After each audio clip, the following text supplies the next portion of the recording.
your money is fake. It's the truth. I felt like I needed to make this video because earlier this morning I was watching, a finance channel, and they were speaking about money, and they kept calling it money, and it was blowing my mind, the amount of people that don't know the difference between money and currency. We don't have money in America. We have a currency. That currency is called the US dollar, and it is a fiat currency because it is not tied to anything. At one point, it was tied to gold.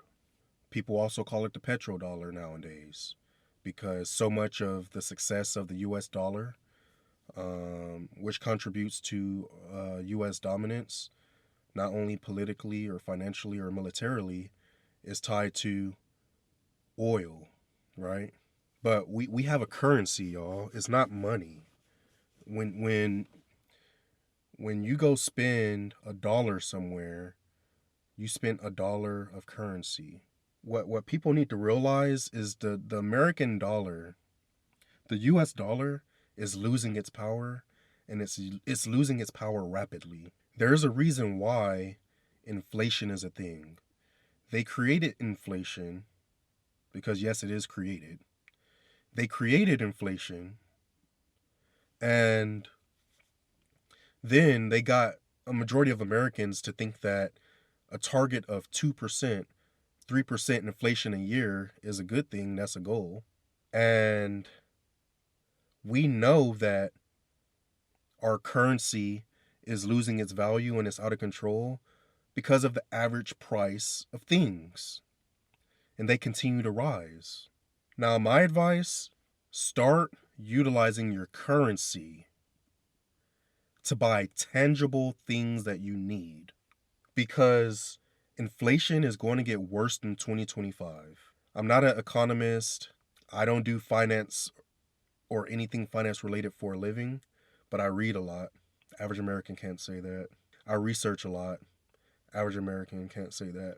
And what I'm learning and have been learning, I've always been a book nerd. I've always been a nerd. I've What I've learned throughout my life is, when it comes to our currency, you could argue that everything is cyclical. We have these moments where things are great, things get challenging, things get bad, the government and the Fed come in and save us, and the cycle starts over. Depending on your perspective, I would say we're in the part where things are getting bad.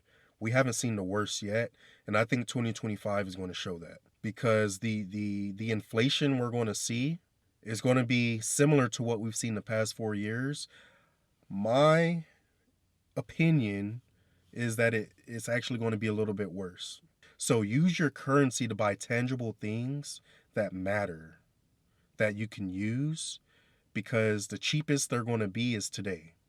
I always think it's funny when you watch the news, or even on social media, when you watch people that are part of traditional news outlets on their channels or whatever. They all talk about the same thing, which is how inflation is going down and how the economy is doing great. But here's the reality: they're out of touch with the average American. The average American doesn't own stocks. And I'm not here to argue whether that's right or wrong. I'm indifferent. The average American doesn't have stocks. So what's happening on the stock market for most Americans is irrelevant. That's the rich getting richer. If you have the money to play in that world, you definitely should be. The average American doesn't have mutual or index funds, retirement accounts. Um, the average American isn't able to get into crypto. Um, the average American isn't able to diversify. Because in order to diversify, you need disposable income. The average American doesn't have that today because of the economy. So they all talk about how inflation's coming down and the economy's doing great. But inflation coming down doesn't mean anything because the prices aren't coming down. So when they say the inflation is coming down, and once again, my prediction is inflation is going to go up in 2025. But what they're saying is, versus whatever time frame they chose to look at, 6 months, a year, shorter, longer, inflation might be coming down, but the price of that good, the price of that item, the price of that service didn't come down. Here's an example. Let's say there's a company that makes shoes, right? And let's say pre-pandemic, that shoe cost $90. We all know that between 2020 and 2022, there was an insane amount of printing, and something like 47% of all of our currency in circulation right now was printed in that short time frame. What's that lead to? Inflation. We've all been suffering the past 2 to 3 years because of that, right? Same page. So pre-pandemic, this shoe company sold their shoe for $90. Due to inflation and the rising cost of things, they raised their price. And let's say we fast forward to 2025, that same shoe they now sell for $130, right? So pre-pandemic the shoe was $90, today it's $130 for the exact same shoe. When everyone on TV and on news and economists are saying inflation is coming down, all that means is versus whatever that time frame was, inflation is doing better, but that shoe still cost $130. So when inflation goes up, it's just going to go from 130 to 135, 135 to 140, right? Just notice they don't talk about the price of things, because what I think, unfortunately, what most people think when they hear that inflation's coming down or inflation's in a good place is they automatically tie it at the price, but they don't. And one thing I'll tell you that most people should know anyways is, once you give the government something, you're not getting it back. Once you give a company something, you're not giving it back. Inflation's come down, but that company's still charging $130 for the shoe. Why didn't they say in their board meeting, hey guys, inflation's come down, we could go back to our pre-pandemic costs, let's take that shoe back to $90. It's the right thing to do for our consumers. Hey, let's start that in Q1 2025, Q2 2025. They're not going to do that. That shoe is still going to cost $130, and it only goes up from there. So everything that we buy costs more today. A sign of inflation, when you start seeing people or you start buying things because you know today is the cheapest it will be, that's when you know the economy's bad and things are really about to hit the fan when it comes to our currency. I've already found myself doing that. I've bought things for my homestead that, okay, here's a good example. When I first started buying a goat trough, let's just talk about goat troughs. 5 years ago, the price was like 50% lower than what it is now, at minimum. So the other day I was at Tractor Supply and they finally got more in. I only needed one. But I bought two. I have no use for that second one today. I have no need for that second one today.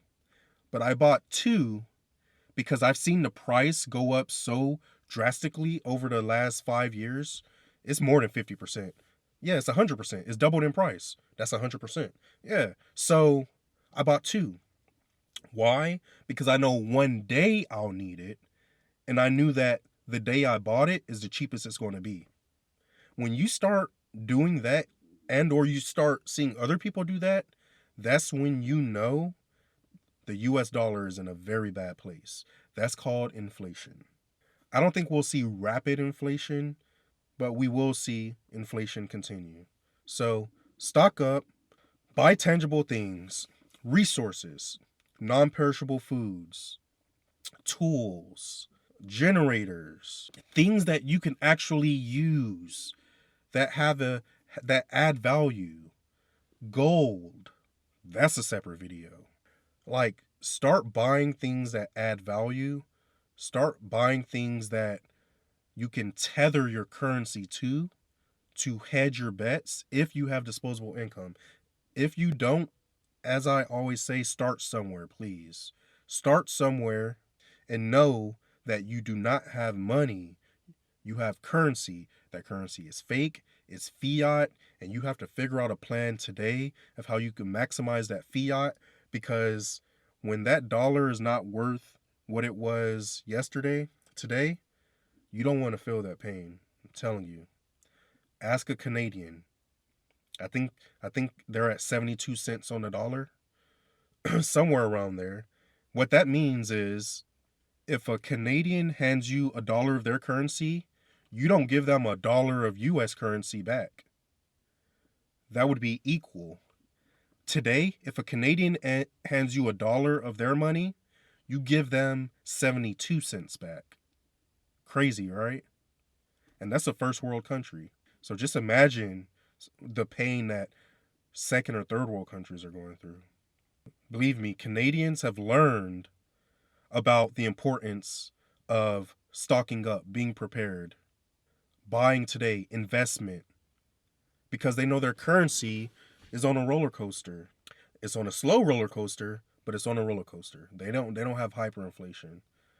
Hedge your bets, do what you can to take care of yourself and your family. Learn how you can make the currency work for you. How can you turn that $1 into $2, that $2 into $4, that $4 into $5, that $5 into $10? How can you make your money work for you? My wife and I have multiple streams of income. We don't just rely on our careers, which the average American does. They have one job, so that's one stream of income. If they have a wife or a husband, that's two streams of income. Most people stop there. Man, you better figure out how to diversify, bring in that money, maximize that money, make that money work for you, so that you could be one of the few that is prepared and ready when things get tough. If you like what you heard today, check out this video right here. YouTube thinks you'll like it. Hopefully you do like it, and I'll see y'all in the next one.